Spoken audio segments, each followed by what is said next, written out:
tenait toujours à parler d'elle en territoire de Rutshuru et Masisi dans la province du Nord Kivu, à l'est de la République démocratique du Congo. Ce mardi 21 mars 2023, un groupe d'autodéfense a pris le contrôle d'une partie de Goma, précisément à Kibumba. La communication entre Rumangabo et Rutshuru a été momentanément coupée. Pour le moment, les terroristes d'IM23 qui sont à Kibumba n'ont plus de communication avec Rumangabo, renseignent des sources locales relayées par des journalistes de la région. Cependant, des sources militaires affirment que la position des FARDC de Kichamurenkezi a été attaquée cette nuit par les terroristes d'IM23. Nous avons été attaqués par les RDF cette nuit en 2h30 dans nos positions de Kichamurenkezi. Nous nous défendons valablement, ont écrit les autorités militaires. Pour analyser cette guerre d'IM23, nous sommes en direct séjour avec Yannick Warankasi, l'aide des chevaliers de la ville de Goma, qui a effectué une ronde autour de Masisi et Rutshuru, où s'est accru l'activisme de ces terroristes d'IM23. Yannick Warankasi, bonjour. Nous rappelons que vous êtes journaliste en ville de Goma et vous avez été sur territoire de Masisi, mais également à territoire de Rutshuru, des territoires menacés par la guerre d'IM23. Bonjour. Bonjour Richard Kakoulé et bonjour à tous les auditeurs et internautes qui nous suivent sur Afro 243. Eh bien Yannick, avec vous, cette journée, nous voudrions analyser cette guerre d'IM23. Quelle observation ou inquiétude avez-vous par rapport à cette guerre soutenue par les terroristes d'IM23, soutenue par les Rwandais? Eh bien, ces terroristes qui sèment terreur et désolation dans plusieurs entités du territoire de Rutshuru, Masisi et Nyiragongo. Quelle analyse faites-vous à cette guerre, M. Yannick? Merci beaucoup, Richard Kakoulé.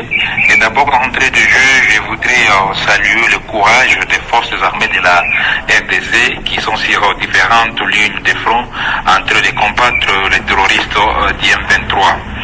Et en ce sujet, je pense que ce sujet reste toujours complexe, d'autant plus que ce mouvement terroriste d'IM23 est en train toujours de troubler la quiétude des populations civiles, et surtout que c'est un mouvement appuyé par le Rwanda. Le Rwanda qui est le pays voisin à la République démocratique du Congo. Et s'agissant de votre question, la guerre entre la RDC et le Rwanda, comme qui dirait, est une guerre qui est en train de mettre à genoux différents aspects à la République démocratique du Congo. C'est le cas de l'aspect économique qui est actuellement à genoux.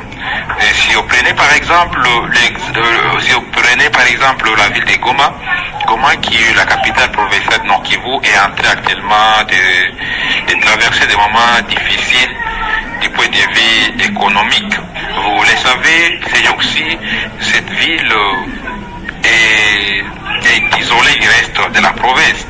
La ville de Goma, qui est actuellement isolée, d'autant plus que les territoires de Masisi et celui de Rutshuru sont au moins occupés par ces terroristes d'IM23, et cela trouble.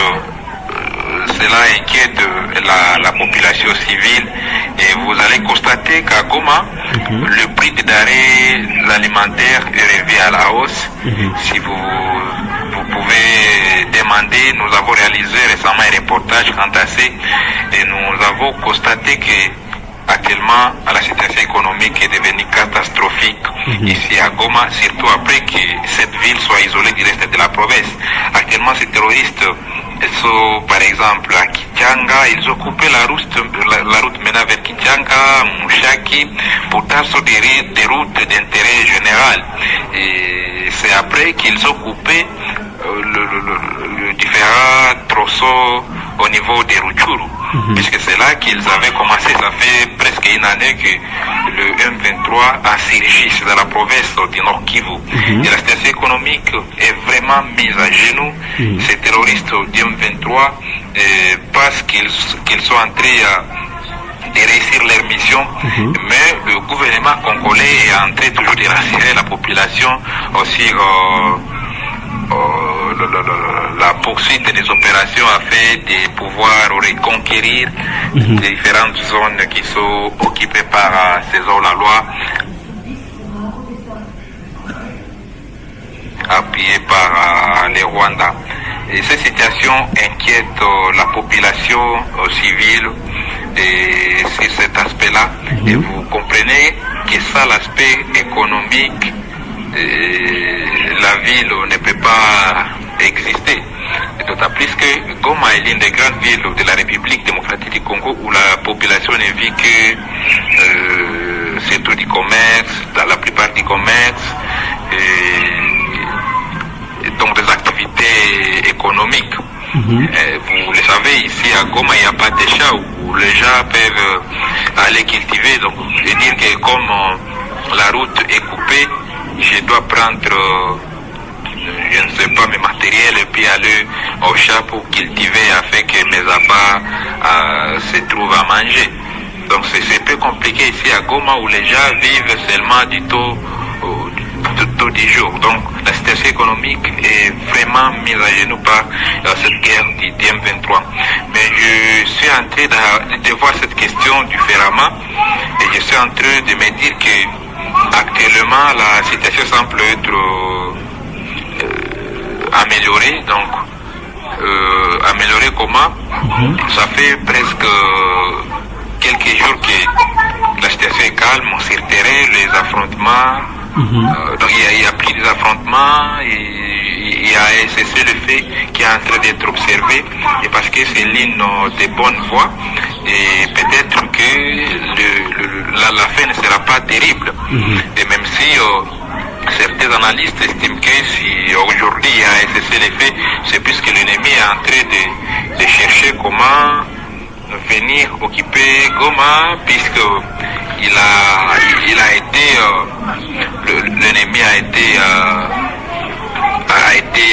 disons détruit de l'autre côté à Massis par les forces armées de la RDC. Vous le savez, l'ennemi qui voulait occuper la cité de ça, qui a fait devenir Goma, il a fait face aux forces armées, au fait des forces armées de la RDC. Et la RDC les a repoussés très loin de la cité de Sake. Et donc la ville de Goma a été bien évidemment menacée par ces terroristes. Et aujourd'hui, on peut croire que la menace qui pesait sur cette grande ville est déjà écartée. L'armée congolaise est en train de tout faire pour voir comment mettre des routes l'ennemi.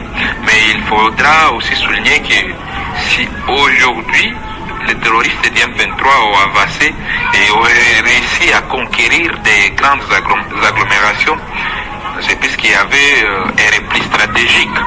L'armée congolaise qui ne voulait pas s'attaquer à l'ennemi à pleine cité. Vous voyez, si aujourd'hui Kitanga est contrôlé par ces terroristes, c'est puisqu'il y avait un repli stratégique et l'armée qui avait jugé mieux de se replier un peu pour éviter les pires de la population. Ces terroristes du M23 sont entrés de larguer par exemple des bombes à pleine cité, puisque d'abord ils ne sont pas congolais, ils sont des Rwandais, donc ils ne se soucient pas de la population congolaise. Donc eux larguent des bombes comme ils veulent, ils lancent des bombes à pleine cité, et même si même si la cité peut être surpeuplée, et il le faut. Et pour éviter cela, l'armée avait jugé mieux de se replier et les laisser occuper la zone afin de protéger la vie de la population. Je suis en train de désallier la stratégie mise en place par l'armée congolaise et l'armée qui a tout fait en tout cas pour protéger le chef-lieu de la province Nord Kivu. Vous le savez, si ces terroristes parvenaient à occuper la ville de Goma, ce serait déjà un échec pour l'armée et les gouvernements congolais. Goma est actuellement l'une des grandes villes, l'une des villes surpeuplées de la RDC avec plus de 2 millions d'habitants. Vous imaginez comment est-ce que ces populations peuvent vivre alors qu'elles sont contrôlées par les terroristes du M23. Ça serait très difficile et il y a plusieurs grandes personnalités à Goma et il y a presque tout le grand bureau de la province Nord Kivu, le gouvernorat il y a par exemple une maison carcérale de haut niveau, la prison centrale de Goma Munzenze, qui héberge plusieurs détenus. Et ces détenus-là, chacun est là-bas, puisqu'il avait commis une grave infraction.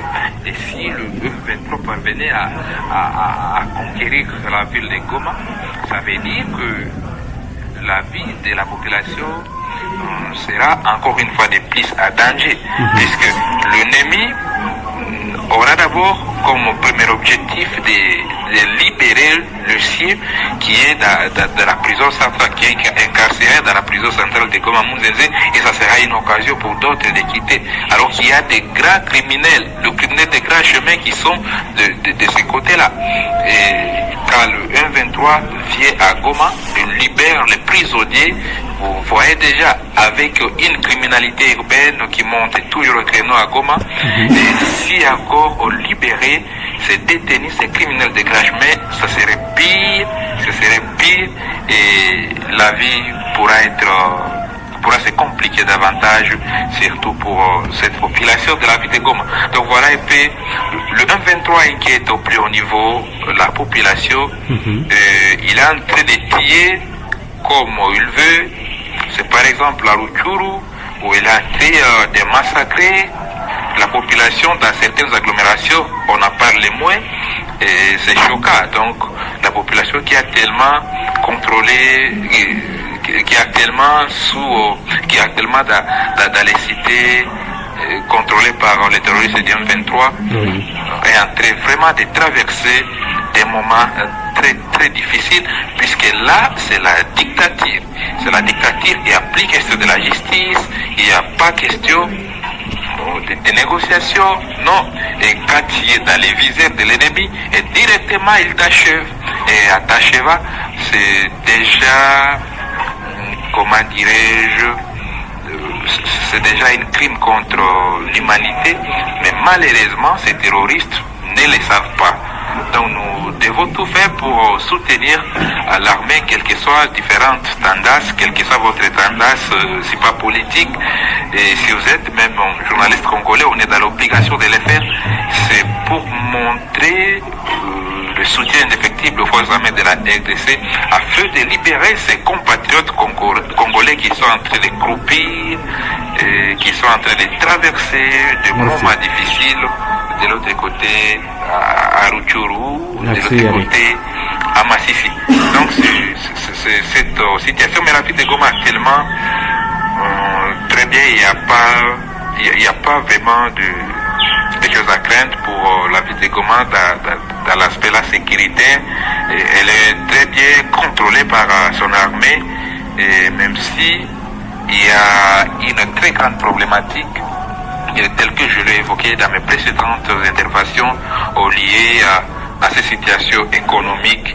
C'est la seule question qui inquiète et qui plonge la population dans une psychose généralisée. Mais du point de vue sécuritaire, actuellement Goma n'est pas menacée, vraiment c'est sûr. L'armée congolaise est en train de tout faire pour écarter cette menace. L'ennemi actuellement a poussé, mais il contrôle toujours les différentes zones dans les territoires de Massissi et dans les territoires de Rutshuru. Voilà ce que je peux dire, Richard, quant à ce sujet. Merci beaucoup Yannick, surtout pour votre analyse ces jours sur Afro-Info 1043. Je vous en prie Richard, et merci aussi de nous avoir associés dans ce débat. Et merci aussi à tous les internautes de nous avoir suivis. Voilà, c'était Yannick Warankassi. Je rappelle qu'il est l'un des chevaliers de la Plume en ville de Goma, capitale de la province du Nord Kivu.